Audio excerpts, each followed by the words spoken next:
ശത്രുക്കൾ ആ ഗുഹയുടെ തൊട്ടു പുറത്തുണ്ട്. ഒന്നുള്ളോട്ട് കയറി നോക്കിയാൽ അവരെ 2 പേരുടെയും ജീവിതം അവസാനിക്കും. അതെ, ഇത് തൗർ ഗുഹയിൽ നടന്ന കഥ. നബി സല്ലല്ലാഹു അലൈഹി വസല്ലമയെ വെറും ചിലന്തിയും പ്രാവിനെയും കൊണ്ട് മരണത്തിൽ നിന്ന് അള്ളാഹു രക്ഷിച്ച മിറാക്കിൾ സ്റ്റോറി. മക്കയിലെ മുസ്ലിമുകൾക്ക് ഖുറൈശികൾ കൊടുത്ത പീഡനങ്ങൾ സഹിക്കവയ്യാതെ മദീനയിലേക്ക് ഹിജറ പോകാൻ അള്ളാഹു കൽപ്പിച്ചു. വിവരം കേട്ട ഖുറൈശികൾ നബി സല്ലല്ലാഹു അലൈഹി വസല്ലമയുടെ തലക്ക് വിലയിട്ടു. ജീവനോടെയോ മരിച്ചിട്ടോ കൊണ്ടുവന്നാൽ 100 ഒട്ടകം സമ്മാനം. നബി സല്ലല്ലാഹു അലൈഹി വസല്ലമയും അബൂബക്കർ റളിയല്ലാഹു അൻഹയും സൗർ ഗുഹയിൽ അഭയം പ്രാപിച്ചു.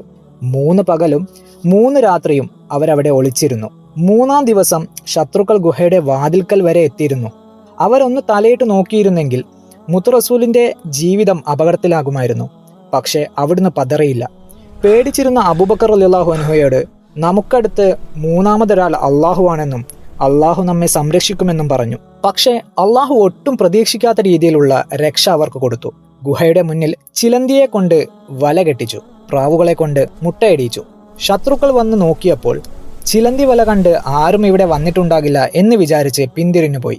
ഇന്നത്തെ മോഡേൺ യുഗത്തിൽ ജീവിക്കുന്ന നമുക്ക് ഇതിൽ നിന്നും കുറെ മനസ്സിലാക്കാനുണ്ട്. അള്ളാഹുവിൽ വിശ്വസിച്ച് അള്ളാഹുവിൻ്റെ വഴിയിൽ നാം എന്തെങ്കിലും ചെയ്യുകയാണെങ്കിൽ എത്ര ഭീകര ശത്രുവാണ് എതിരിലുള്ളതെങ്കിലും അള്ളാഹുവിൻ്റെ കാരുണ്യം നമുക്ക് കൃത്യസമയത്ത് ലഭിച്ചിരിക്കും. ഇൻഷാ അല്ലാഹ്. അള്ളാഹു നമ്മെ സംരക്ഷിക്കുമാറാകട്ടെ. ആമീൻ. അസ്സലാമു അലൈക്കും.